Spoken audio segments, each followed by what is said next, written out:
கர்த்தருக்குள் பிரியமானவர்களே, இயேசு கிறிஸ்துவின் நாமத்தில் உங்களுக்கு என் அன்பின் வாழ்த்துக்கள். இன்றைக்கு நீங்க எனக்கு திறமை இருக்குது, எனக்கு வேலை இருக்குது, நான் பிஸ்னஸ் பண்ணுறேன், நான் நல்லா படிச்சிருக்கிறேன், நான் நல்ல சம்பளம் எடுக்கிறேன், என்னால் எல்லாமே செய்ய முடியும், எனக்கு எனக்கு நான் சம்பாதிக்கிறத வச்சு நான் எதையும் சாதிக்க முடியும், அப்படி நம்பிக்கையாக நீங்கள் வாழ்ந்து கொண்டு இருக்கிறீங்களா?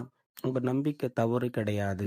உங்கள் நம்பிக்கையை நான் ஒரு நாளும் குறை சொல்ல மாட்டேன். நம்பிக்கை வாழ்க்கையில் ரொம்ப அவசியம்தான். அதை என்னைக்கு நம்ம இழந்துடக்கூடாது. அது நல்ல விஷயம்தான். ஆனால் அந்த நம்பிக்கை உங்ககிட்ட வரும் பொழுது ஒரு சில தவறுகள் உங்ககிட்ட வர்றதாக என்ன சொல்லுகிறார் ஆண்டவர்? அப்படிப்பட்ட நம்பிக்கையில் உறுதியாக இருக்கிறவங்ககிட்ட என்ன தவறு வருது அப்படின்னு சொல்லி பார்த்தீங்கன்னா, அதாவது 52வது சங்கீதத்தில் முதல் வசனத்தில், பலவானே பொல்லாப்பில் ஏன் பெருமை பாராட்டுகிறாய்?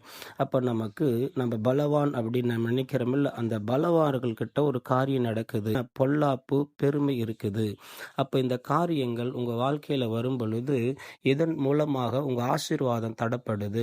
இதன் மூலமாக உங்களுடைய வாழ்க்கையில் உயர்வு தடப்படுது.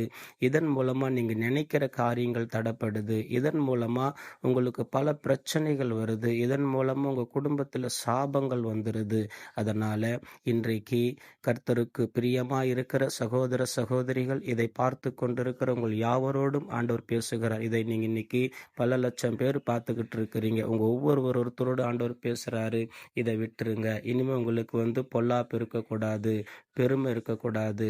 ஆண்டவர் உங்களை ஆசீர்வதிக்க விரும்புகிறார். இதை நீங்கள் விட்டுட்டு வேதம் என்ன சொல்லுதுன்னா, இது எல்லாமே ஒரு நாளைக்கு உங்களை வாழ்க்கையில் அழிவுக்கு நேராக கொண்டு போயிடும். அப்போ இதிலிருந்து நீங்கள் விடுதலை பெறணும், நீங்கள் நல்லா இருக்கணும்னு விரும்பி ஆண்டவர் உங்களோடு கூட பேசிக்கிட்டு இருக்கிறாரு. தேவனுடைய கிருபை என்னாலும் உள்ளது. பார்த்தீங்களா?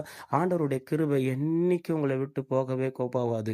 அது உங்களை கடைசி வரைக்கும் வழி நடத்தி உங்களை உயர்ந்த இடத்துக்கு கொண்டு போய் சேர்த்திரும். அதை நீங்கள் விரும்புறீங்களா? நம்புறீங்களா? விசுவாசிக்கிறீங்களா? சரி, ஜெபம் பண்ணுங்க. இன்னைக்கு உங்க குடும்பத்தில் ஒரு நல்ல மாற்றத்தை, நல்ல ஆசீர்வாதத்தை நீங்க பார்க்க போறீங்க. சரியா? பரிசுத்தமுள்ள எங்கள் தேவனே, இந்த அருமையான இந்த நாளிலும் கூட ஆவியானவரே, இதை பார்த்து கொண்டிருக்கிற யாவரோடும் பரிசுத்த தேவன் பேசி கொண்டிருக்கிறீர்.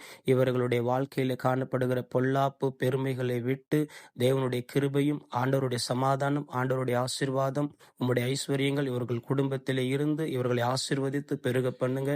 சாட்சியாக நிலைநிறுத்துங்க. உமக்கு ஆண்டவரை நாங்கள் நன்றி என்று சொல்லி ஜெபிக்கிறோம். இயேசுவின் நாமத்தில் பிதாவே, ஆமேன்.